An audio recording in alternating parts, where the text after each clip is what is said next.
Hi, I'm Elliot Skier and I drive for CJ Wilson Racing. Hi, I'm CJ Wilson. I'm a professional baseball pitcher for Los Angeles Angels.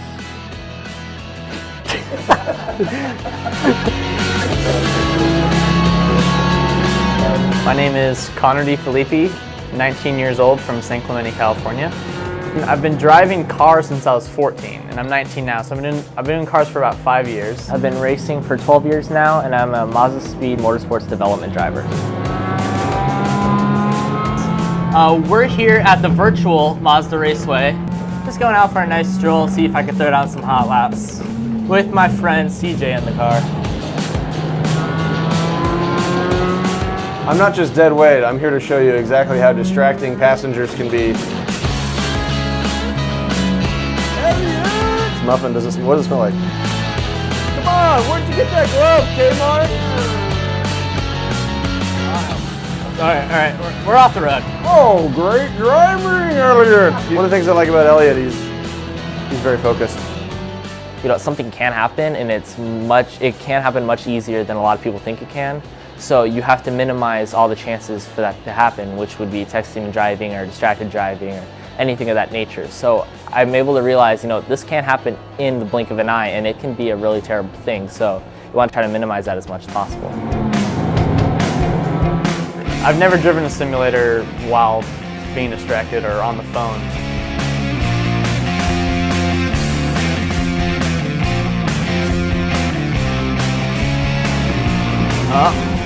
Well, there's not going to be much of a car left at this point. Texting while sim racing, especially on a motion sim, I don't think it's going to end well. Siri, can you find me some sushi? Oh!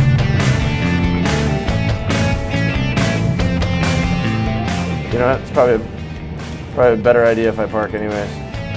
To see some of the situations that you could potentially get in on the freeway or just your local street, it makes you much more aware driver because you know what can happen and how fast it can happen. The regular driving school that you would take to get your license, they don't show you what extremes a car can go through and what it wants to do when you have to react to something. So to take a class like Skip Barber's driver instruction school, you learn what to do in a panic situation because you can get to the limits of a car. While the regular driving schools, you can't do that. So it's really something to put you in the situation where you know what to do when the worst possible situation occurs.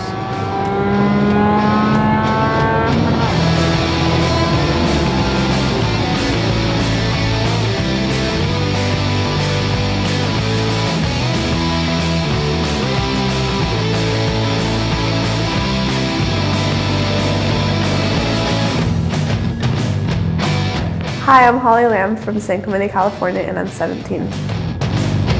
I'm Tyler Grant, I'm 16, and I'm from Anaheim Hills, Orange County. I'm Adrian, I'm from San Diego, and I'm 18.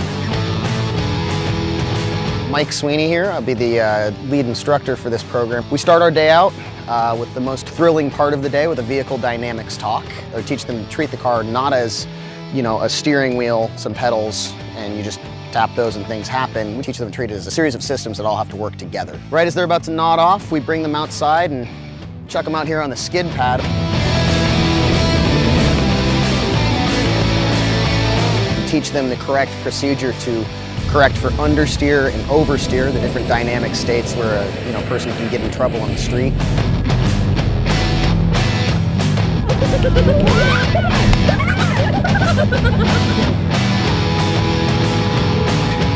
So once they're done sliding around, we bring them over we have an emergency lane change exercise, which is kind of the most real world situation we put our students into.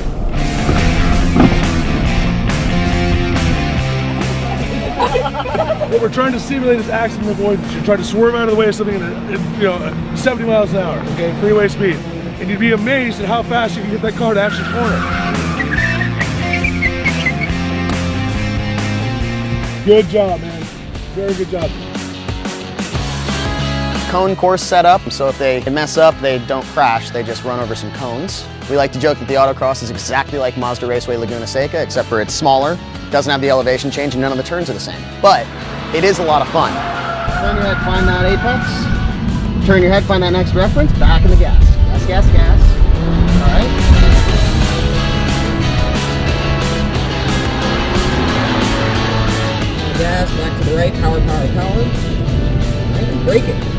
and look, turn your head and look. Down the straightaway, power, power, power. Good job. After we come on the last corner, I'm gonna hand you your phone. You're gonna start texting. And here you go, here's your phone. And here you go, here's your phone. And here we go, here's start texting. I'm running late, see you later. Oh, you just ran off the road. You just done drove off the highway. And notice you're either trying to text or drive. It looks like you can't do both. There you go. So, how far into that text are you? Because you just hit a telephone pole. That's no good. All right, back to the right, to the right, to the right. You're off the track again. Oh my gosh, I can't. Yeah, I did. You're on the wrong side of the track. Ahead. Straight ahead. Oh my gosh. Take your phone back and get out of my car. In a word, is atrocious too hard? While texting, that was literally the worst thing I've ever seen in my entire life. Just flinging off the road left and right, but put the phone down, looks like all of a sudden these kids know how to drive. Texting is so hard to drive. I would have killed everyone on my street. I think I did the worst out of all of them. We know when we release our class at the end of the day, we know they're much better drivers than when they showed up, and they do too. And hopefully what they've learned is not only one, how to get out of these situations, but two, a little bit of judgment. You find out that, you know, it's a pretty big deal when a car steps out and goes out of control. So maybe step it back a little bit on the street. And just because we're driving within our limits doesn't mean we can't be driving well. And that's what we like to teach here.